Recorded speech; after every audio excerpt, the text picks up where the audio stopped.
इलाज ये है कि मजबूर कर दिया जाऊं, वगरना यूं तो किसी की नहीं सुनी मैंने। नमस्कार, मैं हूं राजीव और आप देख रहे हैं घूमता हुआ आईना। देश को अगर बचाना है, अगर संविधान के हिसाब से देश को चलाना है, अगर भारत की तहजीब और तस्वीर को बचाना है, तो फिर सियासत की चाल को बदलना होगा। कांग्रेस ने इस बात को अच्छे से समझ लिया है दोस्तों, और इसीलिए अब देश की सबसे पुरानी पार्टी ने ऐसे कदम उठाने का ऐलान किया है कि बीजेपी को हर तरह से मजबूर कर दे। भारत जोड़ो यात्रा पार्ट 2 से लेकर क्राउड फंडिंग तक, यानी अब कांग्रेस ने अपनी सियासत का ट्रैक बिल्कुल बदल दिया है।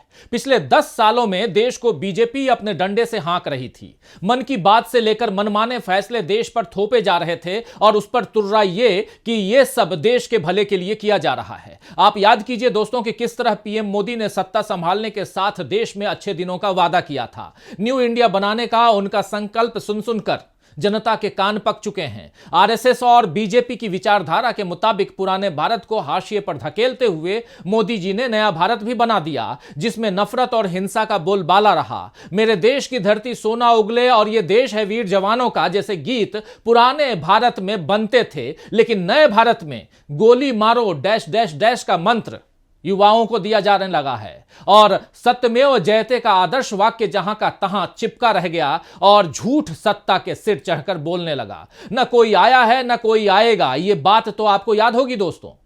जब चीन के सैनिकों ने गलवान में हमारी जमीन पर कब्जा करने की कोशिश की थी और उन्हें रोकने में हमारे सैनिक शहीद भी हुए थे, उसके बाद मोदी जी ने यही कहा था कि हमारी सीमा पर कोई नहीं आया है। इसके बाद मणिपुर को लेकर भी माननीय प्रधानमंत्री ये स्वीकार नहीं कर पाए हैं कि वहां समाज बुरी तरह से विभाजन का शिकार हो गया है। और अब संसद पर हमले को लेकर भी मोदी जी और बीजेपी की कोई नई कहानी सुनने को मिल सकती है, क्योंकि इस मुद्दे पर भी अब तक न गृह मंत्री ने सदन में कुछ कहा है, न ही प्रधानमंत्री ने सदन में या सदन के बाहर या सोशल मीडिया पर कुछ कहा है। देश को मजबूत सरकार देने वालों ने देश का हाल ऐसा बना दिया है कि बेरोजगार अब संसद के भीतर घुसकर अपना गुस्सा दिखला रहे हैं। हो सकता है मोदी कह दें कि संसद में धुआं नहीं था, यह दिल्ली के प्रदूषण का असर था। खैर, मन की बात करने में और बातों को अपने पक्ष में घुमाने में तो मोदी जी और बीजेपी का कोई मुकाबला है ही नहीं। लेकिन इन्हें परास्त करने के लिए अब कांग्रेस ने जनता को साथ लेने का बड़ा फैसला किया है। जनता कांग्रेस के साथ आती है या नहीं, यह कुछ ही दिनों में हमारे सामने आ जाएगा। वैसे अभी से ही सोशल मीडिया पर लोग कांग्रेस को दिए जाने वाले अपने दान के स्क्रीनशॉट डालने लगे हैं, यानी कांग्रेस के इस फैसले का शुरुआती असर बहुत अच्छा दिख रहा है। उधर बीजेपी का हाल ऐसा है कि अब उसके दिग्गज नेता ही उससे दूर होते जा रहे हैं। 18 साल तक मध्य प्रदेश की सत्ता संभालने वाले शिवराज सिंह चौहान हो या 15 साल तक छत्तीसगढ़ में बीजेपी का एक छत्र राज्य कायम करने वाले डॉक्टर रमन सिंह हो या राजस्थान में बीजेपी का राज कायम करने वाली वसुंधरा राजे सिंधिया हो, मोदी और शाह की जोड़ी ने अपने इन दिग्गज नेताओं को जिस अपमानजनक तरीके से हाशिए पर धकेला है, उसे न ये नेता भूलने वाले हैं, न ही उनके समर्थक भूलने वाले हैं। हिंदी पट्टी के ये तीनों राज्य भले ही बीजेपी ने जीत लिए हों, लेकिन क्या इस जीत को लोकसभा तक बीजेपी, मोदी और शाह संभाल पाएंगे? उससे पहले ही हो जाएगा कोई बड़ा उलटफेर? यह भी एक बड़ा सवाल है। तो आइए दोस्तों, आज आईने की नजर से पड़ताल करेंगे कि कैसे कांग्रेस के कदमों से मजबूत दिखने वाली बीजेपी हो सकती है मजबूर और कैसे पलट सकती है सियासी बाजी। शुरू करें उससे पहले आइए देखते हैं कांग्रेस की शनिवार को हुई इस प्रेस कॉन्फ्रेंस की कुछ जरूरी बातें। Online crowd funding donate for देश के नाम से हम लोग लॉन्च कर रहे हैं, जिसमें सबसे पहले हमारे कांग्रेस अध्यक्ष मल्लिकार्जुन खड़गे जी मंडे को 18 तारीख को इसको लॉन्च करेंगे। और ये सीरीज ऑफ कैंपेन्स हैं। डोनेट फॉर देश एक अम्ब्रेला है जिसके अधीन सीरीज ऑफ कैंपेन्स होंगे। नेक्स्ट, सबसे पहला कैंपेन हम लोगों का इसके अंदर है, हमारे 138 वर्ष कांग्रेस पार्टी के जो पूरे हो रहे हैं, इसके लिए हम तमाम कांग्रेस कार्यकर्ताओं से, देश के लोगों से अनुरोध करते हैं कि 138 रुपए, 1000 या 1380 रुपए या 13,800 रुपए या उसके मल्टीपल्स में वो देश के लिए कांग्रेस पार्टी को मजबूत करने के लिए, ताकि कांग्रेस पार्टी एक बेहतर भारत के लिए आगे कार्य कर सके, इसके लिए कांग्रेस के अकाउंट के अंदर सीधे पैसे डाल दें। कांग्रेस ने अपनी प्रेस कॉन्फ्रेंस में बताया कि डोनेट फॉर देश के नाम से एक क्राउड फंडिंग कैंपेन शुरू करने जा रही है, जिसे कल यानी 18 दिसंबर को कांग्रेस अध्यक्ष मल्लिकार्जुन खड़गे लॉन्च करेंगे। कांग्रेस ने अपनी स्थापना के 138 वर्ष पूरे होने पर देश के लोगों से अनुरोध किया कि 138 रुपए, 1380 रुपए या 13,800 रुपए जैसी राशि कांग्रेस को मजबूत करने के लिए कांग्रेस के खाते में डाले, ताकि कांग्रेस एक बेहतर भारत के लिए काम कर सके। कांग्रेस नेता अजय माकन ने बताया कि इस डोनेशन यानी दान को एक वेबसाइट donate.inc.in या inc.in के जरिए दिया जा सकता है। इसके अलावा credit card, debit card, net banking, UPI, RTGS, NEFT या क्यूआर कोड स्कैन करके भी डोनेट कर सकते हैं। शर्त यही है कि डोनेट करने वाला व्यक्ति भारत का नागरिक होना चाहिए और उसकी उम्र 18 वर्ष से ज्यादा होनी चाहिए। वहीं कांग्रेस नेता वेणुगोपाल ने बताया कि ये पहल 1920-21 में महात्मा गांधी के ऐतिहासिक तिलक स्वराज फंड से प्रेरित है।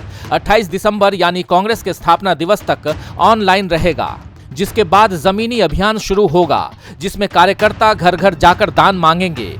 हर बूथ में कम से कम 10 घरों को टारगेट किया जाएगा और हर घर से कम 138 रुपए का दान देना शामिल है। कांग्रेस ने अपने राज्य स्तरीय पदाधिकारियों, निर्वाचित प्रतिनिधियों, जिला और प्रदेश कांग्रेस कमेटियों के अध्यक्षों और एआईसीसी के तमाम पदाधिकारियों से भी दान देने का अनुरोध किया है। आप जानते हैं दोस्तों कि अंग्रेजों से मुकाबले के लिए गांधी जी आम जनता के बीच जाकर अपनी चादर फैला देते थे और लोग जितनी क्षमता होती थी उतना उन्हें दान दे देते थे। घनश्याम दास बिड़ला और जमना लाल बजाज जैसे धनाढ्य यानी करोड़पति, अरबपति, उद्योगपति गांधी जी के अनुयायी थे, जो खुलकर कांग्रेस को दान दिया करते थे। मोतीलाल नेहरू ने तो इलाहाबाद में अपनी कोठी आनंद भवन को ही देश सेवा के लिए कांग्रेस के नाम कर दिया।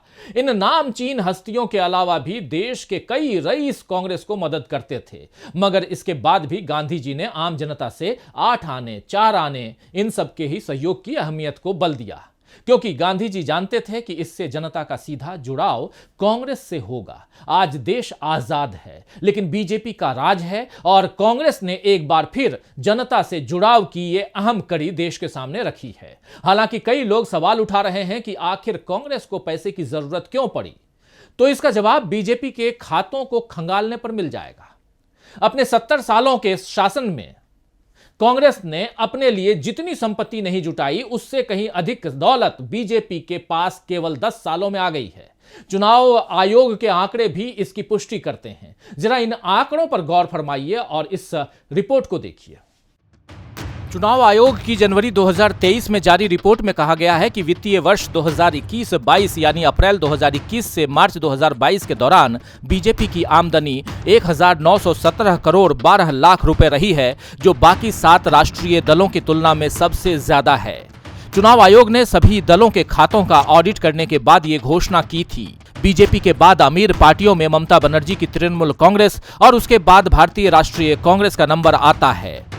बीजेपी को दान से 1,775 करोड़ रुपए मिले थे। इसमें 1,033 करोड़ रुपए चुनावी बॉन्ड से आए थे, यानी बीजेपी को देश के अज्ञात उद्योग समूहों और उद्योगपतियों ने चुनावी बॉन्ड खरीदकर मदद की थी। और इसी अवधि यानी 2021-22 के दौरान टीएमसी को 545 करोड़ 75 लाख रुपए मिले, कांग्रेस को 541 करोड़ 27 लाख रुपए मिले। अभी जब 5 राज्यों के चुनाव हुए तो चुनावी बॉन्ड के जरिए भाजपा को सबसे ज्यादा पैसा आया था। और वैसे भी तमाम सरकारी या गैर सरकारी रिपोर्ट बताती है कि सत्तारूढ़ बीजेपी देश की सबसे अमीर पार्टी है। कांग्रेस उसके मुकाबले कहीं नहीं ठहरती है। एसोसिएशन फॉर डेमोक्रेटिक रिफॉर्म यानी एडीआर की 2022 की रिपोर्ट के मुताबिक 8 राष्ट्रीय दलों के पास 2021-22 में कुल मिलाकर 8,829 करोड़ 15 लाख रुपए की संपत्ति थी, जो पिछले वित्त वर्ष में 20.98% अधिक है। जबकि बीजेपी के पास सबसे ज्यादा 6,046 करोड़ 81 लाख रुपए या कुल रकम का 69% है। यानी सभी 8 दलों की संपत्ति का 69% अकेले बीजेपी के पास है। 2021-22 में बीजेपी की संपत्ति 4,990 करोड़ 19 लाख रुपए से 21.17% बढ़ी, जबकि मुख्य विपक्षी दल कांग्रेस की रकम 691 करोड़ 11 लाख रुपए से 16.58% की वृद्धि के साथ 805 करोड़ 68 लाख रुपए रही। अब आप जरा सोचिए कि लगभग 5,000 करोड़ की बीजेपी के मुकाबले कांग्रेस के केवल 805 करोड़ हैं, यानी अमीरी में कांग्रेस भाजपा से काफी पीछे है। वहीं अगर देनदारी यानी लायबिलिटीज की बात की जाए तो उसमें कांग्रेस आगे है। कांग्रेस पर सबसे ज्यादा 41 करोड़ 95 लाख रुपए की देनदारी है, जबकि भाजपा पर 5 करोड़ 17 लाख रुपए की देनदारी है, जबकि सीपीएम पर भी 12 करोड़ से ज्यादा की देनदारी है। तो कांग्रेस को अगर सियासत में बदलाव लाना है, देश में सत्ता परिवर्तन कराना है, तो फिर उसे सबसे पहले बीजेपी की अमीरी का मुकाबला करना होगा। राहुल गांधी तो कई बार देश को बता चुके हैं कि कैसे बीजेपी ने देश की सारी संपत्ति को अपने कुछ उद्योगपति मित्रों के सुपुर्द कर दिया है।